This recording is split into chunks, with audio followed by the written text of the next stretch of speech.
Oui, Madame la Présidente. Alors, je vais commencer mon intervention par 2 points positifs dans votre rapport. La simplification administrative et la différenciation en raison de l'éloignement des établissements.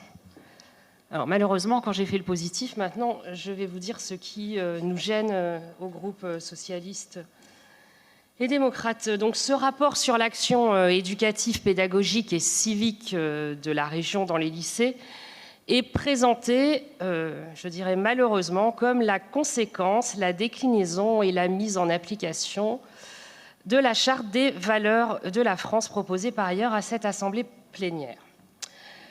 Et du coup, vous réduisez le dispositif tel qu'il existait avant. Et cette réduction, maintenant, porte uniquement sur 4 thématiques d'intervention. Et je dirais que c'est tout de même un appauvrissement inacceptable de l'offre pédagogique offerte aux élèves. C'est d'autant plus regrettable que la défense et la transmission des valeurs républicaines de citoyenneté s'en trouvent elles-mêmes affaiblies. Pour rappel, avant, dans la programmation antérieure, on pouvait promouvoir les valeurs de la République, rappeler à chacun ses droits et ses devoirs en tant que citoyen, affirmer le principe de laïcité, encourager la solidarité, lutter contre les discriminations, l'antisémitisme et le racisme. En fait, la plupart des thématiques précédentes ont de ce fait disparu. En fait, c'est franchement une régression majeure par rapport à ce qui se faisait avant, quand on dit finalement que vous souhaitez mettre en avant les valeurs républicaines et de citoyenneté. Moi, et puis, ce qui m'inquiète, franchement, et je voudrais profiter en fait de ce rapport pour vous poser quelques questions.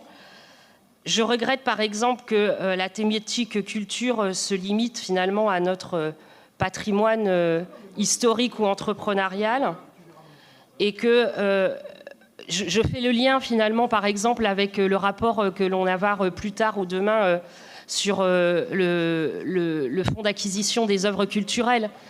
J'aimerais savoir, par exemple, Madame la Présidente, ce qui serait possible, merci. J'aimerais savoir, Madame la Présidente, si le FRAC, le Fonds régional d'art contemporain, va pouvoir recommencer les dispositifs qu'il menait avant, en venant directement dans les lycées, parce que c'est vrai que la période Covid a arrêté ce type de dispositif. Et dans le cadre de la politique d'acquisition d'œuvres, j'espère de ce fait que le FRAC refera son retour dans les lycées, ou que les lycéens pourront aller dans les lieux comme ça se faisait avant. J'aimerais vous poser aussi des questions, vu que c'est les actions collectives envers les lycées, des partenariats avec les associations labellisées par l'Éducation nationale qu'on pouvait trouver avant, et j'ai bien peur qu'elles disparaissent finalement avec la disparition des items que nous trouvions dans le programme précédent.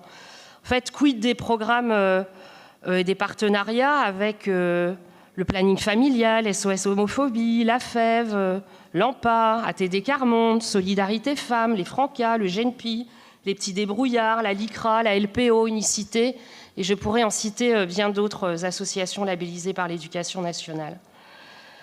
C'est la raison pour laquelle, et finalement je repars de ce que l'on va vous demander dans l'amendement qui suit, nous vous demandons que le dispositif pédagogique soit inchangé, c'est-à-dire qu'on revienne à ce qui existait avant et qu'un travail enfin collégial et pluraliste soit engagé afin de renforcer l'action régionale en matière de laïcité et de liberté d'expression.